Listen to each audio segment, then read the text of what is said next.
neste canal Arsênio Tardivo e você. Entrevistas, informações e muito mais. Deixe seu like, se inscreva-se no canal. Alô amigos, alô amigas, é o Arsênio Tardivo e você entrando no ar com mais um vídeo aqui nesse podcast, trazendo sempre pessoas interessantes, sempre mostrando trabalhos dos profissionais aqui da nossa cidade e de outros estados e sempre tratando de assuntos dos mais variados temas. É o Arsênio Tardivo e você, que nosso podcast que vai ao ar várias vezes seguidos aí na semana, né? Muito obrigado a todos pela audiência, você que está na sua casa aí, compartilhe com outras pessoas. Também outra coisa, muito importante, coloque aí na sua Smart TV, no seu notebook, no seu celular e peça para todo mundo assistir aí na sua casa aí que eu vou ficar feliz. E o meu telefone de contato é 11 99465 9382. E o nosso podcast de hoje está sendo gravado aqui na cidade de Guarulhos, nossa grande cidade de Guarulhos. Estamos aí na época do Super Mundial de Clubes, uma época muito fantástica para os brasileiros. E hoje eu tenho a honra de receber aqui já pela terceira vez, se não me engano, ele tem que sempre vir porque dá audiência. Ele que é escritor e um grande professor, Carlos Barreto. Tudo bem, Carlos? Opa, tudo bem, obrigado mais uma vez por estar aqui com vocês e por estar participando mais uma vez do Arsênio Tardivo e você. E bora lá. Beleza, vamos fazer umas perguntinhas aqui. A gente pesquisa, assim, quando o entrevistado vem até aqui, a gente faz uma análise primeiro das questões, do que a pessoa faz e tal, e a gente prepara as perguntas. Outra coisa, Carlos Barreto, professor, escritor, você que é uma pessoa aí do ramo de muitas atividades na cidade, como você vê a violência contra o professor e como isso afeta a educação, Barreto? Então, vamos pegar um exemplo bem simples. No estado de São Paulo são 190 mil professores. 109 mil estão na ativas. E nos últimos anos, mais da metade desses professores já experimentaram algum tipo de violência. Incrível. Só para fazer comparação, no Paraná, são feitos nos últimos 9 meses, nos últimos 9 anos, melhor, 7.500 boletins de ocorrência.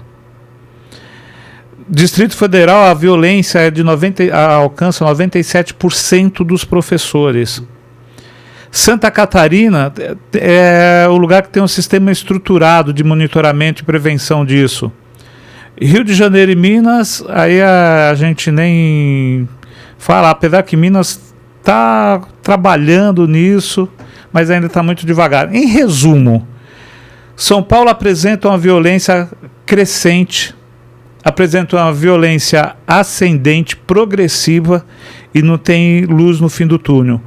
Paraná, como números absolutos, guardadas as proporções, é disparado uma das que tem o maior índice de violência contra o professor.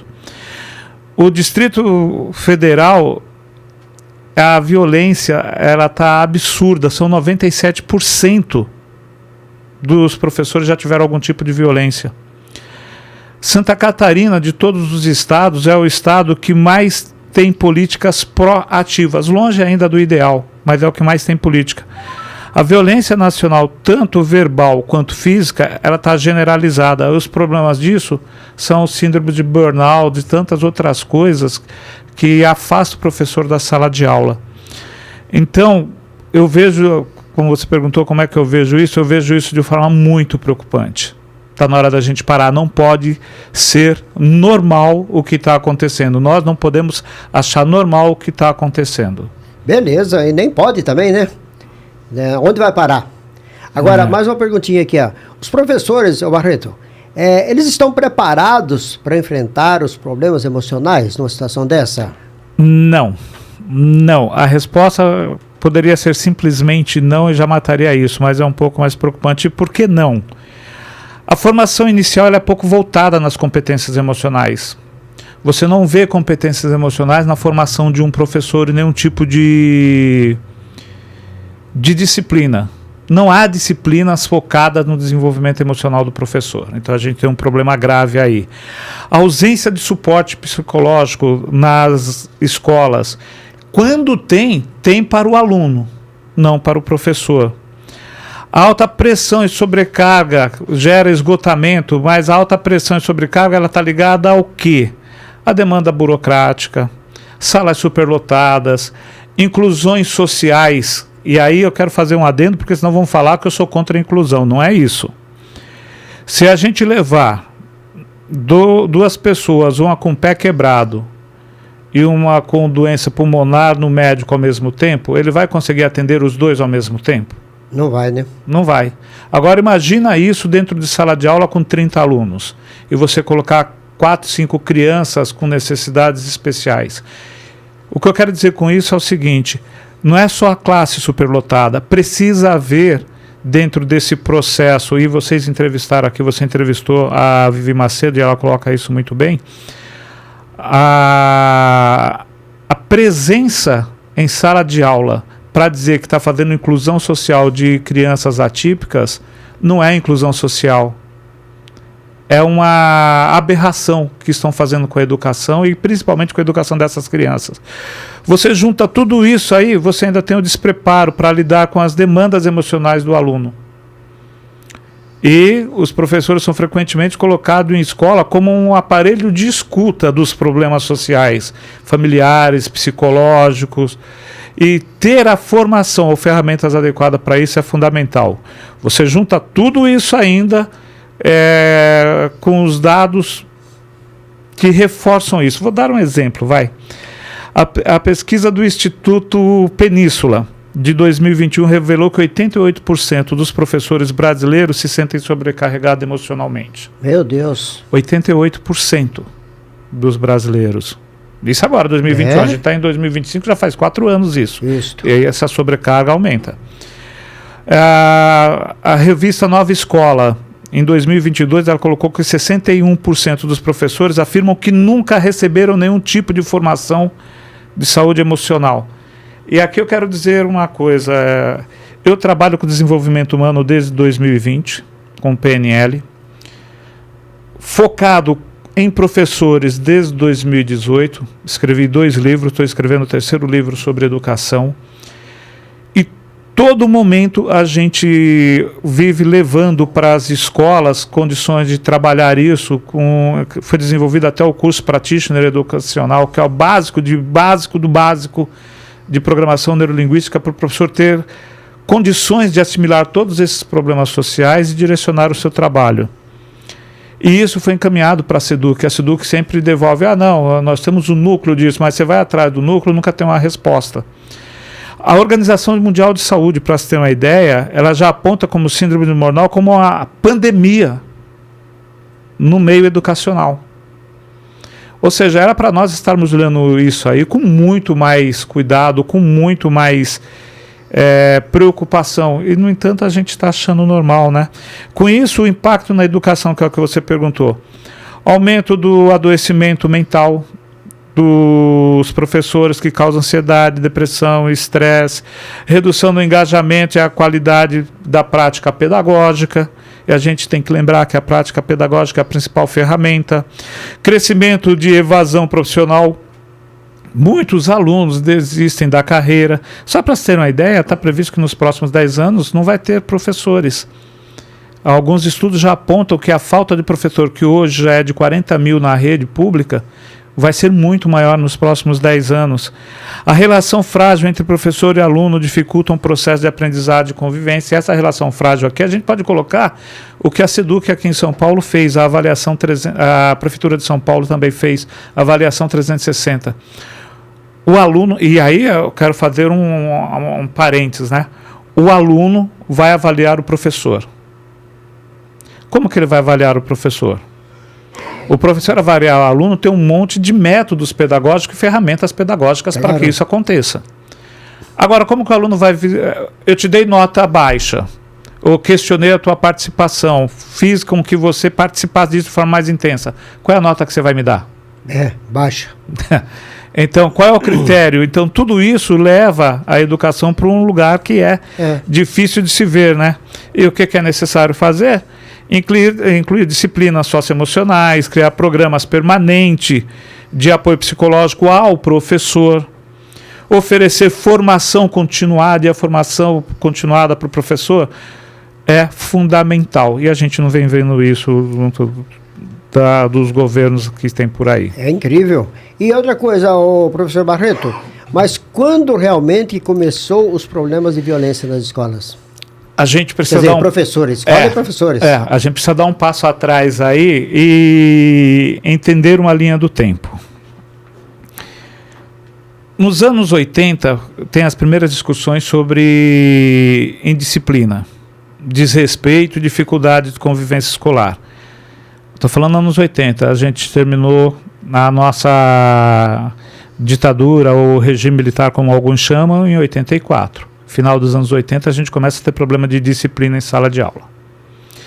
Na década de 90, isso quer dizer que em 88 tivemos a Constituição e de lá para cá isso se agravou.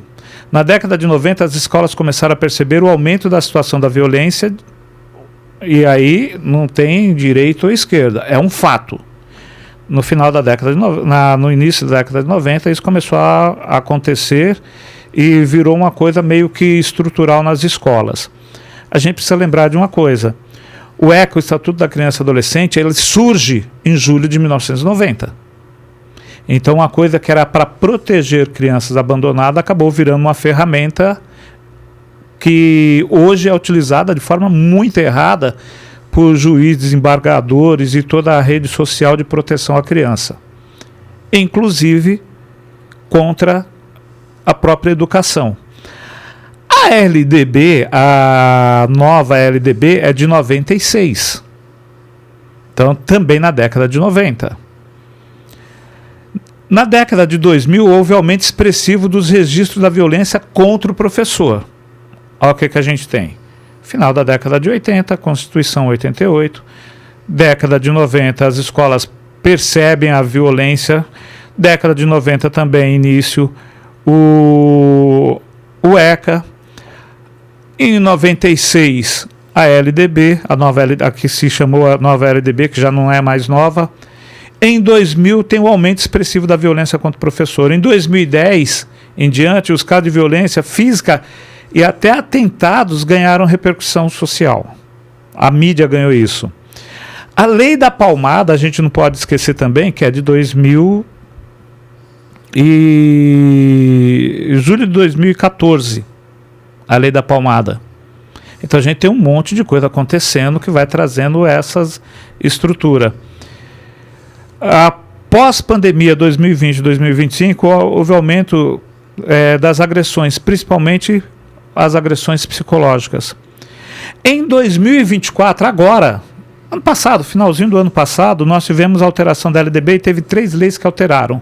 Na prática, tirar os conteúdos pedagógicos da base da discussão e colocar os conteúdos de inclusão LGBTQIA+,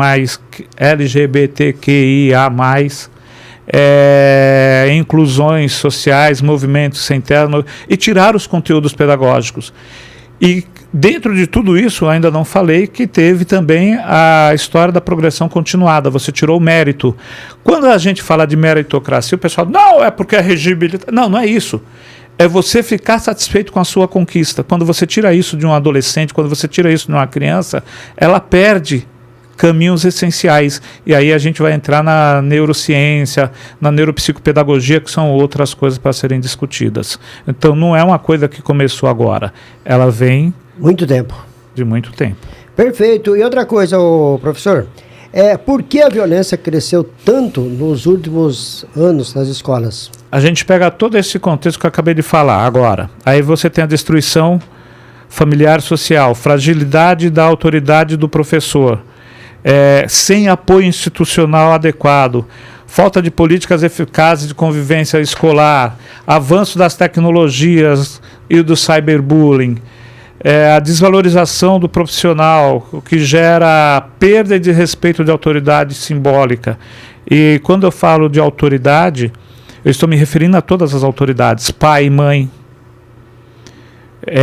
ministros eucarísticos de todas as religiões, professores, policiais, políticos. Quando você acaba perdendo a figura de autoridade, você perde toda a estrutura social. E isso é o que vem acontecendo. Esse fenômeno reflete a crise social que a gente vive hoje. Nossa, é incrível. Agora, outra coisa, pelo que você está dizendo aí, a escola fica refém e nada pode ser feito. Tem algum caminho para isso? Tem. E o caminho é talvez bem mais simples do que a gente pense. Ah, é? Gestão de convivência. É uma coisa que pode ser implantada em qualquer escola. Não é só disciplinar, mas a convivência. Aí o pessoal critica as escolas cívico-militares. Porque vai tirar do diretor, do professor, a autoridade. Não, é ao contrário. Eu vou pegar um exemplo bem simples. Paraná tem 300 escolas cívico-militar. Dessas 300 escolas cívico-militar, falta vaga para atender a demanda.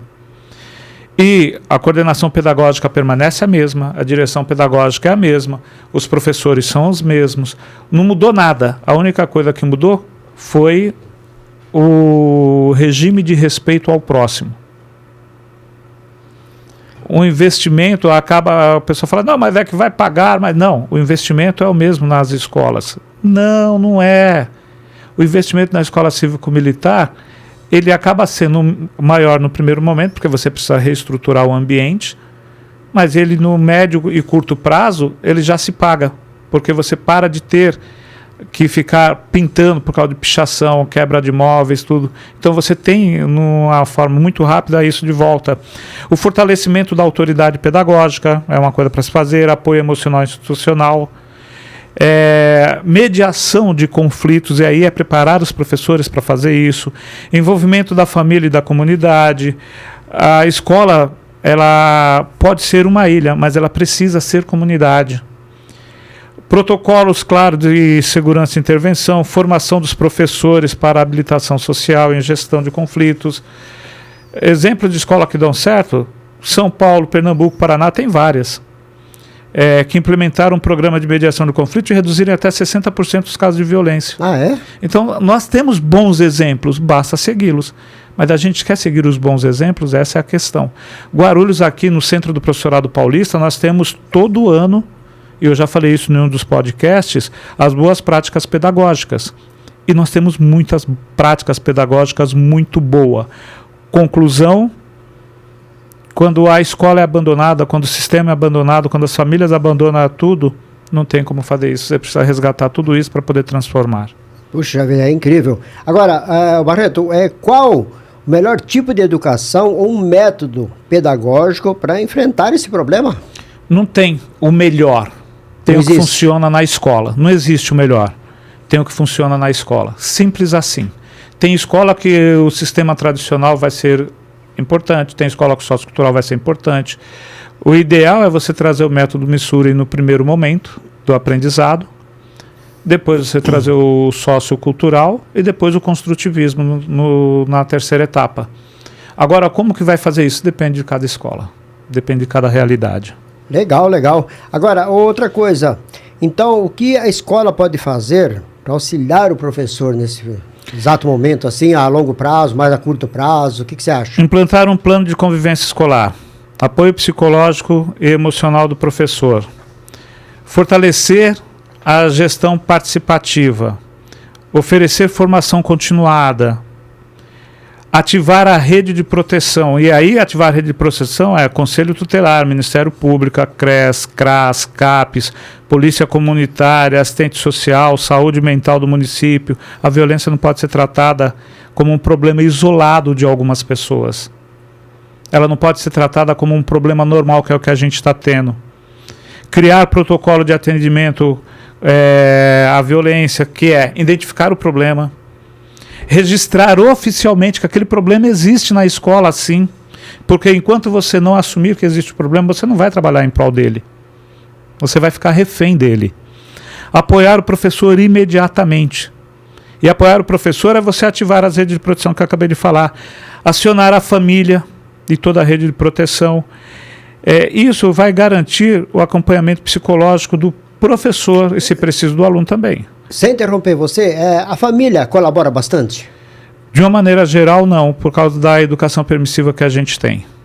A gente acha que a escola tem que resolver o problema do meu filho. A escola não tem que resolver o problema do meu filho, a escola tem que resolver o problema pedagógico do meu filho.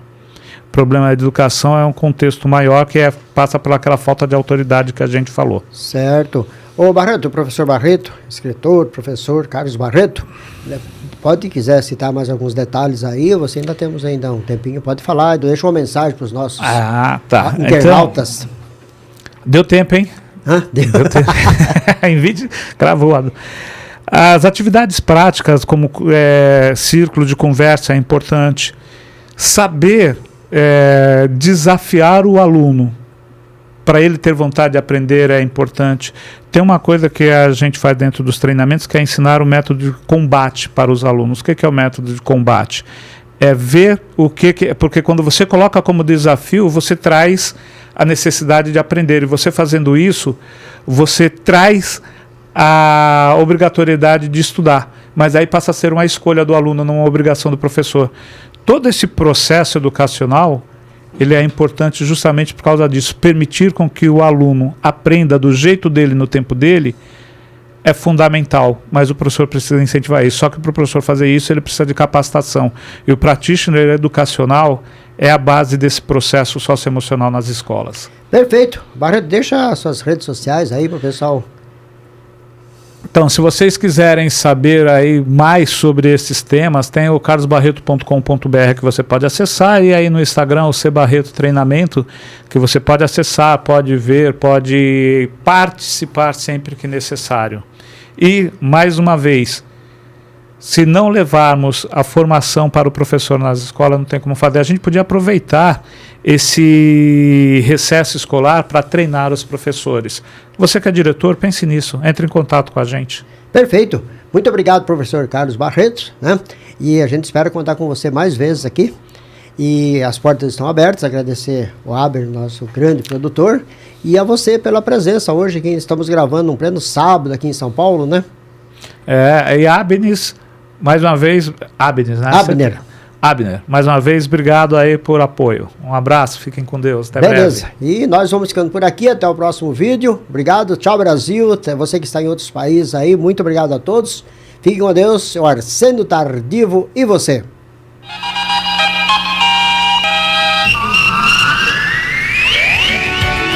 No ar, neste canal, Arsênio Tardivo e você. Entrevistas, informações e muito mais. Deixe seu like, se inscreva-se no canal.